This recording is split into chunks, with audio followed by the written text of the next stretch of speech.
நமக்கு தலையில் வழுக்க விழுதுன்ற சாதாரணமான பிரச்சனையிலிருந்து கேன்சர், எய்ட்ஸ் மாதிரியான பல கொடூரமான நோய்கள் வரைக்கும் நம்மளோட டிஎன்ஏல ஏற்படக்கூடிய சின்ன பிழைகளால் தான் ஏற்படுது. இந்த மாதிரியான சில நோய்களால் உலகம் முழுக்க டெய்லி ஆயிரக்கணக்கான மக்கள் இறந்து போகிறாங்க. இருந்தாலும் இப்போ இதுலேருந்து தப்பிக்கிறதுக்கு ஒரு வழியும் கண்டுபிடிக்கப்பட்டிருக்கு. இப்போ நீங்கள் ஒரு பைக் வச்சுருக்கீங்கன்னு வச்சுப்போம். இந்த பைக்கில் இன்ஜின் ரிப்பேர் ஆகிடுச்சு அப்படின்னா நீங்கள் என்ன பண்ணுவீங்க? அந்த இன்ஜினை மட்டும் கழட்டி தூக்கி போட்டுட்டு வேற ஒரு நல்ல இன்ஜினை எடுத்து மாட்டி அந்த பைக்கை ஓட்டிடுவீங்க இல்லையா? அதே மாதிரி உங்களோட டிஎன்ஏல ஏதாவது ஒரு குறிப்பிட்ட பகுதியில் மட்டும் ஒரு சின்ன பிழை இருக்குன்னு வச்சுப்போம். அப்போ என்ன பண்ணலான்னா, அந்த பிழையை மட்டும் கட் பண்ணி தூக்கி போட்டுட்டு வேற ஒரு நல்ல பகுதியை எடுத்து அந்த பகுதியோட இணைச்சி அந்த டிஎன்ஏவை சரி பண்ணிடலாம். இப்போ நான் செஞ்சது பார்க்குறதுக்கு ரொம்ப சுலபமாக இருந்துச்சு இல்லை? ஆனால் அது இவ்வளோ சுலபமானது இல்லை. ஏன்னா நம்ம டிஎன்ஏ இவ்வளோ பெருசாலாம் இருக்காது. அது ரொம்ப ரொம்ப ரொம்ப சின்னதாக தான் இருக்கும். அப்படி இருக்கும்போது எப்படி இதை செய்ய முடியும்? அப்படியே செய்ய முடிஞ்சாலும் நம்ம உடம்பு முழுக்க பல கோடி செல்கள் இருக்குது. எல்லா செல்களுக்குள்ளேயும் இருக்கக்கூடிய டிஎன்ஏவை எப்படி போய் தனியாக மாற்ற முடியும்? அப்படியே மாற்ற முடிஞ்சாலும் எல்லா சாதாரண மக்களாலையும் இதை செய்ய முடியுமா? அப்படியே எல்லா மக்களுக்கும் இதை கொடுக்க முடியும் அப்படின்னாலும் இயற்கையாக நம்ம உடம்புலேயே இருக்கக்கூடிய டிஎன்ஏவை அப்படி மாற்றுறதுனால நமக்கு எதுவும் பிரச்சனை ஏற்படாதா அப்படின்றத பற்றிலாம் தான் இந்த வீடியோவில் பார்க்க போகிறோம். 1971 அமெரிக்காவில் ஒரு குழந்தை பிறக்குது. இந்த குழந்தைக்கு பெற்றோர் வச்ச பேர் டேவிட். ஆனால் இப்போ நீங்கள் கூகுளில் போயிட்டு பபுள் பாய் அப்படின்னு போட்டு தெரிஞ்சிங்கன்னா இந்த குழந்தைய பற்றின டீட்டெயில்ஸ் வரும். ஏன்னா இந்த குழந்தை பிறந்ததுலேருந்தே அவனை ஒரு பிளாஸ்டிக்காலான பபுள்குள்ளே வச்சே வளர்க்குறாங்க. பிறக்கும் போது எல்லா குழந்தையும் போல் சாதாரணமாக பிறந்த அந்த பையனுக்கு நோய் எதிர்ப்பாற்றலே சுத்தமாக கிடையாது. அந்த பையனோட எலும்பு மஜ்ஜையில் இரத்த வெள்ளை அணுக்கள் உருவாகும் இல்லையா? அப்படி அது உருவான உடனேயே அழிஞ்சு போயிடும். இதனால அந்த பையனால் ஒரு சின்ன தூசியை கூட தாங்க முடியாது. கண்ணுக்கே தெரியாத ஒரு பாக்டீரியா கூட அந்த பையனை ரொம்ப சுலபமாக கொண்டு முடியும். இதனால தான் பிளாஸ்டிக்காலான பபுள்குள்ளே வச்சு மருத்துவர்கள் அவனை பல காலமாக பல வருடங்களாக ட்ரீட்மெண்ட் கொடுத்துக்கிட்டே வராங்க. இந்த பையனை இந்த சிறைக்குள்ளேருந்து, இந்த பிளாஸ்டிக் பபுள் சிறைக்குள்ளேருந்து வெளியில் கொண்டு வரத்துக்கு நாசா விஞ்ஞானிகள் கூட பல முயற்சிகளை மேற்கொண்டாங்க. ஆனால் எந்த முயற்சிகளுமே பலன் தரல. கடைசியில் 1984 தன்னோட 12வது வயசில் அந்த பையன் இறந்து போகிறான். அந்த பையனோட உயிரை பிடிச்சி வச்சுக்கிறதுக்காக இத்தனை நாட்களாக மருத்துவர்கள் செலவு பண்ணது எவ்வளோ தெரியுமா? கிட்டத்தட்ட 10,24,25,700 ரூபாய் வரைக்கும் இந்திய மதிப்பில் செலவு பண்ணியிருந்தாங்க. அப்படி அந்த பையனுக்கு என்னதான் பிரச்சனை பார்த்தோம்னா, சிவியர் கம்பைன்ட் இம்யூனோ டெஃபிஷியன்சி அப்படின்னு ஒரு நோய் அந்த பையனுக்கு இருந்துச்சு. அப்படின்னா நம்மளோட செல்லுக்குள்ள 23 இணை குரோமோசோம்கள் இருக்கு இல்லையா? இந்த குரோமோசோம்களில் 20வது குரோமோசோமில் உள்ள ஒரே ஒரு ஏடிஏன்ற ஜீனில் ஒரு பிரச்சனை இருந்துச்சு. இந்த ஏடிஏன்ற ஜீன் தான் ஏடிஏன்னு சொல்லப்படுற ஒரு புரோட்டீனை உற்பத்தி பண்ணக்கூடியது. இந்த ஏடிஏன்ற புரோட்டீன் எலும்பு மஜ்ஜைக்குள்ள இரத்த வெள்ளை அணுக்களை உற்பத்தி பண்ணக்கூடியது. இந்த ஏடிஏன்ற ஜீன்லேயே பிரச்சனை இருக்கிறதால அப்போ அது ஏடிஏன்ற புரோட்டீனை உற்பத்தி பண்ண போகிறதில்ல. ஏடிஏ புரோட்டீன் உற்பத்தி ஆகாதனால எலும்பு மஜ்ஜையில் இரத்த வெள்ளை அணுக்கள் உற்பத்தி ஆகாது. இதனால தான் அந்த பையனுக்கு இம்யூன் சிஸ்டம் ரொம்ப லோவாக இருந்துச்சு. நோய் எதிர்ப்பு சக்தி ரொம்ப ரொம்ப கம்மியாக இருந்துச்சு. கொஞ்சம் யோசிச்சு பாருங்க, நம்மளோட உடம்பு ஒவ்வொரு நாளும் ஒவ்வொரு நொடியும் இங்கே உள்ள தூசு துரும்புகள்ல இருந்தும் நோய் கிருமிகள்ல இருந்தும் நம்மளை காப்பாற்றுறதுக்கு எவ்வளவு போராடிக்கிட்டு இருக்கு இல்லையா? ஆனால் அந்த பையனோட உடம்பு அப்படி போராடல. அதான் இதுக்கு காரணம். இந்த மாதிரியான ஒரு நிலை இனிமேல் எந்த ஒரு சிறுவருக்கும் எந்த ஒரு மனிதனுக்கும் வந்துடக்கூடாதுன்றதுல விஞ்ஞானிகள் ரொம்ப தெளிவாக இருந்தாங்க. அவங்க இந்த மாதிரியான நோயெல்லாம் ஏற்படுறதுக்கு ஜீன் தான் காரணம். அப்போது இந்த நோயை சரி பண்ணுறதுக்கு ஜீன் தெரப்பி தான் ஒரு சிறந்த வழியாக இருக்கும் அப்படின்னு யோசிச்சாங்க. டிஎன்ஏல ஏற்படுற ஒரு சின்ன பிழை தான் இந்த பிரச்சனைக்கு காரணம் இல்லையா? அப்படின்னா அந்த பிழை உள்ள பகுதியை மட்டும் கட் பண்ணி நீக்கிட்டு வேற அந்த பிழை சரியாக இருக்கக்கூடிய, அதாவது பிழை இல்லாமல் சரியாக இருக்கக்கூடிய ஒரு மனிதனோட ஜீன்லேருந்து அந்த பகுதியை மட்டும் கடன் வாங்கி இதோட இணைச்சிட்டோம்னா இந்த பிரச்சனையை சரி பண்ணிடலாம் அப்படின்றதான் அந்த யோசனை. இருந்தாலும் நம்மளோட செல்லே சின்னது. அதுக்குள்ள அவ்வளோ சின்னதாக இருக்கக்கூடிய டிஎன்ஏவில் எப்படி ஒரு பிழையை கட் பண்ணி நீக்க முடியும் அப்படின்னு யோசிச்ச விஞ்ஞானிகள் நம்ம செல்லை விட சின்னதாக இருக்கக்கூடிய ரிட்ரோ வைரஸ்ன்ற ஒரு வைரஸை இதுக்கு பயன்படுத்தலாம்னு யோசிச்சாங்க. எப்படின்னா, நம்ம செல்லுக்குள்ள டிஎன்ஏ இருக்கு இல்லையா? அதே மாதிரி இந்த ரிட்ரோ வைரஸ்க்குள்ள ஆர்என்ஏ ஸ்ட்ராண்ட் இருக்கும். இந்த வைரஸ் நம்ம செல்லுக்குள்ளே நுழைஞ்சதும் தன்னோட ஆர்என்ஏ ஸ்டாண்டை அந்த செல்லோட உதவியோடையே ஒரு டிஎன்ஏ ஸ்டாண்டாக கன்வெர்ட் பண்ணிடும். இப்போது அந்த வைரஸோட ஆர்என்ஏ டிஎன்ஏவாக மாறி இருக்கு இல்லையா? அந்த வைரஸோட மரபு தகவல் அதை நம்ம செல்லுக்குள்ளே இருக்கிற நம்மளோட டிஎன்ஏ தகவலோட போய் இணைச்சிரும். இப்படி இணைக்கிறது மூலமாக நம்ம செல்லே அந்த தகவலையும் சேர்த்து காப்பி எடுத்து பல வைரஸை பெருக்கும். இது நம்ம செல்லுக்குள்ள அந்த வைரஸ் பலவாக பெருகிறதுக்கு உதவியாக இருக்குது.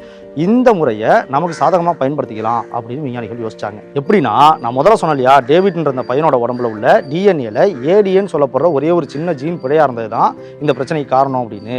இதை சரி பண்ணுறதுக்கு ரிட்ரோ வைரஸை எடுத்து அந்த வைரஸ்க்குள்ளே உள்ள ஆர்என்ஏவில் மனிதர்களுக்கு நோயை ஏற்படுத்தக்கூடிய ஒரு பகுதி இருக்கும் இல்லையா, அதை மட்டும் கட் பண்ணி சில என்சைம்ஸோட உதவியோட கட் பண்ணி நீக்கிடணும். இப்போ ஏடிஏ ஜீன் சரியாக இருக்கக்கூடிய வேற ஒரு மனிதர்கிட்ட இருந்து அந்த ஜீன் பகுதியை மட்டும் கடன் வாங்கி இந்த கட் பண்ணி நீக்கப்பட்ட பகுதிக்கு பதிலாக அந்த வைரஸோட ஆர்என்ஏல இந்த பகுதியை அதை இணைச்சிடணும். இப்போ இந்த டேவிட்ன்ற பையனோட உடம்புல ரத்த வெள்ளை அணுக்கள் உருவாகும் இல்லையா, அது அழியறதுக்கு முன்னாடியே ஒரு வெள்ளை அணுவை மட்டும் வெளியில எடுத்து அந்த அணுக்குள்ள உள்ள டிஎன்ஏல இந்த ஏடிஎன்ற ஜீன் பிழையா இருக்கும் இல்லையா, அதை மட்டும் என்சைம்ஸோட உதவியோட கட் பண்ணி நீக்கிட்டு இந்த வைரஸை அந்த வெள்ளை அணுக்குள்ள செலுத்தணும். இப்படி உள்ள போற இந்த வைரஸ் என்ன பண்ணும்னா, உள்ள போன உடனே தன்னோட ஆர்என்ஏவை டிஎன்ஏவா கன்வெர்ட் பண்ணி அந்த டிஎன்ஏ பகுதியை, அதாவது நம்ம ஏடிஏவை புதுசாக இணைச்சிருக்கோம் இல்லையா, நல்லா இருக்கக்கூடிய ஏடிஏவை இணைச்சிருக்கோம் இல்லையா, அந்த பகுதியை உள்ள அந்த வெள்ளை அணுவில் நம்ம நல்லா இல்லைன்னு சொல்லி கட் பண்ணோம் இல்லையா, அதோட போய் சேர்த்துரும். ஏன்னா இப்படி சேர்க்கறது தான் அந்த வைரஸோட இயல்பான குணமே. இப்படி சேர்த்துட்டு இந்த வெள்ளை அணுவை அந்த பையனோட உடம்புக்குள்ள மறுபடியும் செலுத்தினோம்னா உள்ள போன அந்த வெள்ளை அணு அந்த உள்ள இருக்கக்கூடிய ஏடிஏ ஜீனையும் 10 பழைய ஜீன்களையும் சேர்த்து பல காப்பீஸ் எடுத்து நிறைய வெள்ளை அணுக்களா பெருகும். இப்போ அந்த பையனோட உடம்புல அந்த ஏடிஏ ஜீன் பிழைன்றது நீக்கப்பட்ட புது ஏடிஏ ஜீன்கள் உள்ளுக்குள்ள செலுத்தப்பட்டிருக்கு. அதனால கொஞ்சம் கொஞ்சமா அந்த பையன் அந்த நோயிலேருந்து வெளியில வந்துருவான். ஆனா இப்பதான் அந்த பையன் உயிரோட இல்லையே. ஆனா இப்போ இதே பிரச்சனையால் பாதிக்கப்பட்ட இன்னொரு பெண் குழந்தை இருந்துச்சு. இந்த குழந்தைக்கு அஷாந்தி டெசில்வா அப்படின்னு பேரு. இவங்களுக்கு 1990களில் 4 வயசு தான் ஆயிருந்துச்சு. இந்த குழந்தைக்கு மேலே சொன்ன அதே ஜீன் தெரப்பின்ற முறையை யூஸ் பண்ணியும் அதே நேரத்தில் ஏடிஏ புரோட்டீன்ஸை மருந்தாக கொடுத்தும் ட்ரீட்மெண்ட் பண்ணுறாங்க. இப்படி பண்ணதுனால கொஞ்சம் கொஞ்சமாக இந்த குழந்தை குணமாக்கி அவங்களோட உடம்புக்குள்ளே உள்ள ரத்த வெள்ளை அணுக்களோட எண்ணிக்கை அதிகமாகி முற்றிலுமாக இந்த அஷாந்தி டெசில்வா குணமாகறாங்க. இந்த ஃபோட்டோ தான் அவங்க முற்றிலுமாக இந்த நோயிலேருந்து குணமானதுக்கு அப்புறம் எடுக்கப்பட்ட ஃபோட்டோ. இந்த ட்ரீட்மெண்ட் எடுத்ததுக்கு அப்புறமா அஷாந்தி டெசில்வா இப்போ வரைக்கும் எந்த பிரச்சனையும் இல்லாம சாதாரண சக மனிதர்களை போல வாழ்றாங்க. I'm excited, anytime that I can to really be an advocate for gene therapy because it really has saved my life. இருந்தாலும் இதுல சில பிரச்சனைகளும் இருந்துச்சு. ரிட்ரோ வைரஸோட நோய் தரக்கூடிய அந்த ஜீன் பகுதியை மட்டும் நீக்கிட்டு தான் நம்ம உடம்புக்குள்ள செலுத்துறோம். இருந்தாலும் உள்ள போன அந்த வைரஸ் மறுபடியும் அந்த பகுதியை பெறறதுக்கு முயற்சி பண்ணுச்சுன்னா அப்போ நாமளே ஒரு வைரஸை உள்ள அனுப்பி நமக்கு நோய் ஏற்படுத்திக்கிட்ட மாதிரி அது ஒரு பெரிய பிரச்சனையை ஏற்படுத்திடும். அதே போல நாம செஞ்ச ஜீன் மாற்றம் அந்த மனிதரோட உடல்ல உள்ள மற்ற எல்லா இடத்துலையும் உள்ள செல்களில் மாற்றத்தை ஏற்படுத்துச்சுன்னா பரவாயில்ல. ஆனால் மனிதரோட இனப்பெருக்க செல்களான ஸ்பெர்ம் செல்ஸ்லையும் எக்ஸ் செல்ஸ்லையுமே இது போய் ஒரு மாற்றத்தை ஏற்படுத்துச்சுன்னா அப்போ அந்த மனிதரோட அடுத்த வரப்போகிற எல்லா தலைமுறையுமே இது பாதிக்கும் இல்லையா. அப்படி பார்த்தா இந்த சிக்கல்கள்லாம் நீக்கியாக வேண்டிய கட்டாயம் இருந்துச்சு. அதனால இதுக்கு மாற்று முறையை கண்டுபிடிக்க வேண்டிய கட்டாயம் விஞ்ஞானிகளுக்கு ஏற்பட்டுச்சு. கடைசியாக 2012 இதுக்கு ஒரு மாற்று வழி கண்டுபிடிக்கப்பட்டுச்சு. ஒரு பாக்டீரியா தன்னை தாக்க வர ஒரு வைரஸ் தப்பிக்கிறதுக்கு பயன்படுத்துகிற ஒரு ப்ரொடெக்டிவ் மெக்கானிசத்தை நமக்கு சாதகமாக பயன்படுத்திக்கலாம் அப்படின்னு முடிவு பண்ணுறாங்க. ஈகோலைன்னு ஒரு பாக்டீரியா இருக்குது. இந்த பாக்டீரியாவை பாக்டீரியா ஃபேஜ்ன்ற ஒரு வைரஸ் தாக்கும். அப்படி தாக்கும் போது இந்த வைரஸோட டிஎன்ஏ அந்த பாக்டீரியாவுக்குள்ள போகும். உள்ள வர இந்த டிஎன்ஏ பாக்டீரியாவோட அந்த டிஎன்ஏ இருக்கு இல்லையா, அதுல போய் அட்டாச் ஆகிடும்.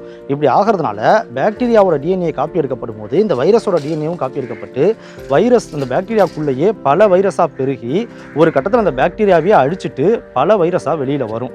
ஆனால் இந்த பாக்டீரியா கிட்ட இதுக்கு ஒரு ப்ரொடெக்டிவ் மெக்கானிசமும் இருக்குது. இந்த பாக்டீரியாட்ட கேஸ்9 அப்படின்னு ஒரு புரோட்டீன் இருக்குது. இந்த புரோட்டீன் பாக்டீரியாக்குள்ள அந்த பாக்டீரியாவோட டிஎன்ஏல அந்த வைரஸோட டிஎன்ஏ அட்டாச் ஆச்சு இல்லையா, அதை மட்டும் கண்டுபிடிச்சி தனியாக கட் பண்ணி நீக்கிறோம். இப்படி நீக்கும் போது அந்த வைரஸோட டிஎன்ஏவை ஒரு காப்பி எடுத்து வச்சிடும். ஏன்னா எதிர்காலத்தில் அதே வைரஸ் மறுபடியும் தாக்கி தன்னோட டிஎன்ஏவை அதோட டிஎன்ஏ அட்டாச் பண்ணுச்சுன்னா அதை கரெக்டாக கண்டுபிடிச்சி நீக்கணும் இல்லையா, அதுக்காக தான் ஒரு காப்பி எடுத்து வச்சுக்குது. இதுக்கு கிறிஸ்பர் மெக்கானிசம் அப்படின்னு பேர். இதை பயன்படுத்தி நாம் நம்மளோட செல்லுக்குள்ளே இருக்கக்கூடிய டிஎன்ஏல உள்ள பிழைகளை ஈஸியாக கட் பண்ணி நீக்கலாம் அப்படின்ற முயற்சியை விஞ்ஞானிகள் எடுக்கிறாங்க.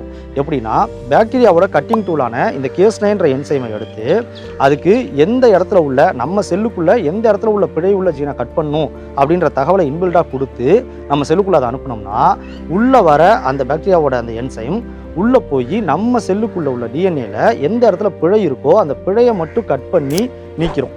நீக்கிட்டு நல்லா இருக்கக்கூடிய வேற ஒரு மனிதர்கிட்ட இருந்து அந்த நல்ல பகுதியான ஜீனை வாங்கி அதோட ஒட்டிடலாம். இப்போ கட் பண்ணுறதுக்கு கேஸ்9ன்ற ஒரு என்சைமை பயன்படுத்தணும் இல்லையா, அதே மாதிரி ஒட்டி வைக்கிறதுக்கு பயன்படக்கூடிய அந்த என்சைமுக்கு லைகேஸ் அப்படின்னு பேர். முதல்ல சொன்ன முறையில் ஒரு வைரஸையே நம்ம உடம்புக்குள்ள செலுத்த வேண்டியதாக இருந்துச்சு. அதனால சில பிரச்சனைகள்லாம் வரும்ன்றதை பற்றி பார்த்தோம்.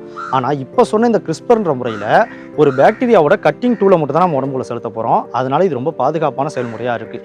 இந்த முறையை பயன்படுத்தி மரபு ரீதியாக நமக்கு வரக்கூடிய சில பிரச்சனைகளையும் நம்ம உடம்புல வைரஸோ இல்லை ஏதோ கதிர்வீச்சோ ஏற்படுத்தக்கூடிய பாதிப்புகள் நம்ம டிஎன்ஏவை சிதைச்சி அது மூலமாக நமக்கு ஏற்படக்கூடிய கேன்சர், எய்ட்ஸ் மாதிரியான நோய்களையும் கூட நம்மளால சுலபமாக குணப்படுத்த முடியும். ஆனால் இந்த முறையை ஒரு சிலர் தப்பாக பயன்படுத்திடலாம், தன்னோட எதிரிகளுக்கு எதிராக இதை பயன்படுத்திடலாம் அப்படின்றதுனால இயற்கையாக நமக்கு இருக்கக்கூடிய டிஎன்ஏவை மாற்றுறதுக்கான உரிமை மனிதனுக்கு கிடையாது அப்படின்னு இன்னொரு பக்கம் ப்ரொட்டஸ்ட்டும் போய்கிட்டே தான் இருக்குது. நீங்கள் இதை பற்றி என்ன நினைக்கிறீங்கன்றத கமெண்ட்டில் சொல்லுங்கள். இந்த வீடியோவில் டிஎன்ஏ ஆர்என்ஏவெல்லாம் பற்றி நிறையா பேசியிருப்போம், ஆனால் அதை பற்றிலாம் டீட்டெயிலாக எதுவுமே சொல்லியிருக்க மாட்டோம். ஏன்னா அந்த ஆர்என்ஏ டிஎன்ஏவை பற்றிலாம் நம்ம டீட்டெயிலாக ஏற்கனவே ஒரு வீடியோ போட்டோம். அந்த வீடியோ இந்த கார்டில் இருக்குது. அதே மாதிரி நமக்கு கேன்சர் எப்படி வருது அப்படின்றத பற்றி நம்ம ஒரு வீடியோ போட்டிருக்கோம். அந்த வீடியோ இந்த கார்டில் இருக்குது. தேவைப்படுறவங்க பார்த்துக்கங்க.